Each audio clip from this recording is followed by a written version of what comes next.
So it's more than just pods here. We have the intelligent infrastructure exhibit, and we'll talk about that.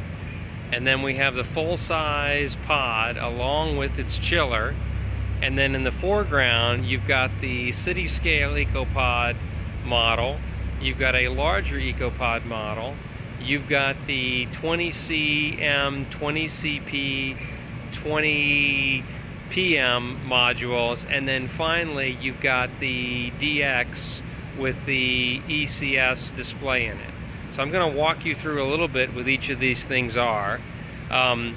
First of all, the flexible data center from Critical Facility Services. You can see they've got a city scale model as well. And for the pod team, you know, think about this as what we're going to do for Bing in the future. Do we go and build out Neo Garage pod light elements here and then have a bigger air handler? That's what we should be doing for those guys, because that's what Facebook and Google and others are doing. And so whether it's CFS doing it or whether we're doing it, that we're talking about it already. Then we go over to the Factory Express and the way we put racks together. And what you'll notice is, you know, proudly displaying the videos of the eBay construction as we show us building that pod in time lapse. Actually, I'm noticing here, so there's actually kind of cartoon time lapse video of the flexible data center going up as well. And so again, you know, at pod scale, we need to be talking about the same message, which we can do when we're run the whole business, including the services and supply chain piece, where we actually know what it costs and we're making the money, not some third party or even HP's supply chain. HP modular cooling system, you know, really proud of this one, because we think this is the way that we can actually kind of build out pods today inside a warehouse. So, you know, not quite the garage, but the ability to deliver this with a rack on both sides, and it's got variable capacity, and then we could actually hang Starline, for example, behind it. One of the really cool things about the technology is we're actually been looking at, this is the same fan technology, if not this, then something like it, that we're evolving to for the W coil pods. Knowing that we have energy efficient design in this as well. I'll walk around the backside here only to show you that right on the other side is the covered up Apollo 6000 and Apollo 8000, which will be unveiled tomorrow night by Meg. You can see it says liftoff scheduled for 6 p.m. So we got a good prominent position, and running over here are videos. There's my friend Sam doing the plumbing demo. There's HP Helion running the CMU demo. So I think of the work that Matt Coffey and Matt Slaby and Drew are doing at controls, all of that at pod scale.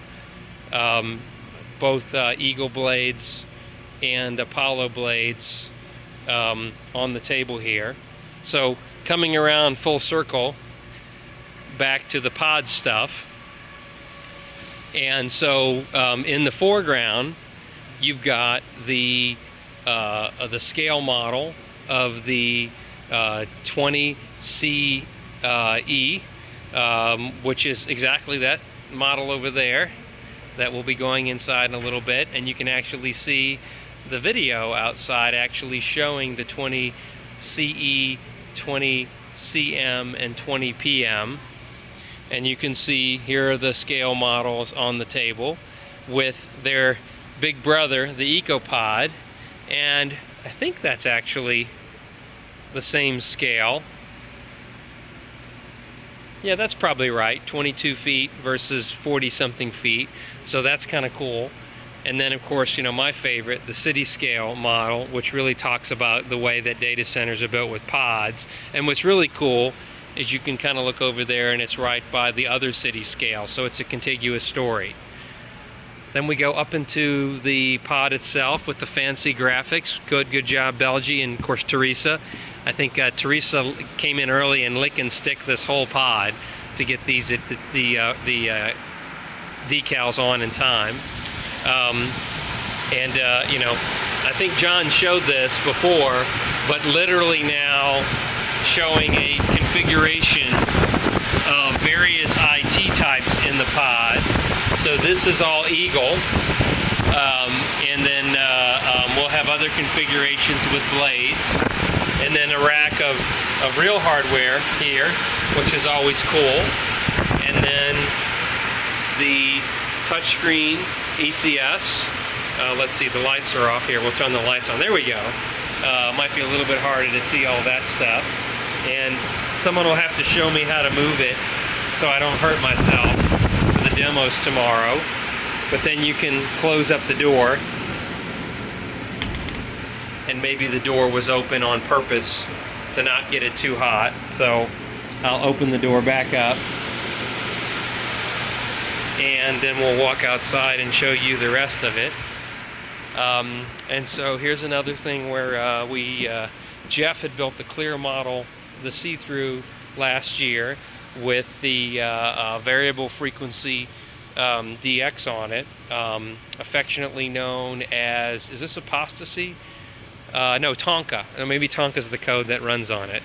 And then there's the ECS, along with a whole bunch of cool knobs to play with. That again, the DX simulator.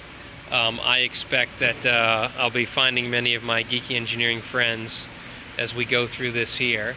And then finally, you can see the chiller up on the pod here. So this is the big train chiller unit, along with the pumping skid on it. And so having the ability to tell this story, whether it's a city scale, whether it's 1 pod, 10 pods, I think we've just got the complete solution here. And then again, coming around this side.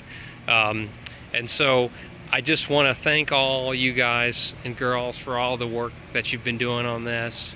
I think that the ability to actually hold the vendor accountable and the supply chain accountable to lower our costs, so that we can go off and do new real engineering like Genesis, Abacab, and Galaxy is what the future's about. And I hope you are cheering us on as you watch this, because as Ron Nalbert and I talked about today, the future of IT is inextricably linked